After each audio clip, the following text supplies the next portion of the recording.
अस्सलामुअलैकुम। Asia 41 news के साथ मैं हूं आपकी मेजबान मुतरबा यूसुफ।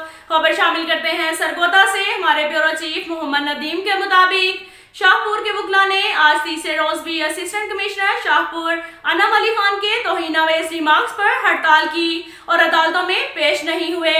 बार एसोसिएशन ने असिस्टेंट कमिश्नर के रवैये पर एक हंगामी इजलास तलब किया, जिसमें वकला ने खुली कचहरी में सैकड़ों अफराद के सामने असिस्टेंट कमिश्नर के अदालतों के बारे में रिमार्क्स पर शदीद एहतजाज किया।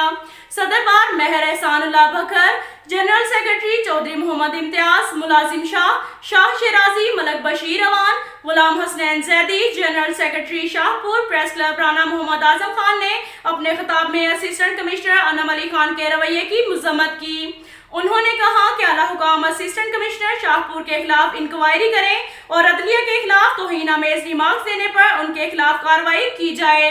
अगर हमारे मुतालबात पूरे ना हुए तो bar association Shahpur assistant commissioner office के सामने स्याह पट्टियां बांधकर धरना देंगे और इंक्वायरी मुकम्मल होने तक हड़ताल जारी रखी जाएगी।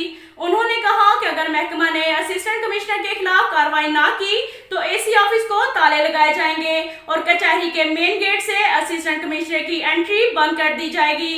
एहतजाजी तकरीब में सेंटर कानूनदान एडवोकेट हाजी अता मोहम्मद भुट्टा, मलक मोहम्मद रमजान नामर अता भुट्टा, मुख्तार जाफरी, साहबजादा वाजिद सुल्तान, मलक असद नायश, नासर हयात गोंदल, मलक अजहर हयात, आगा हसनैन, मलक सैफुल्लावान, महर अंसर गुलाम बकर और दीगर शरीक हुए। उन्होंने कहा कि वकला एसी के खिलाफ मुत्तहिद हैं और इनके खिलाफ इंक्वायरी होने तक काम बंद रखा जाएगा।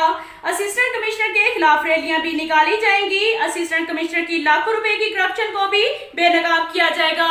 अब तक के लिए इतना ही काफी है। मिलते हैं अगले बुलेटिन में, हमारे साथ रहिएगा। अल्लाह हाफिज।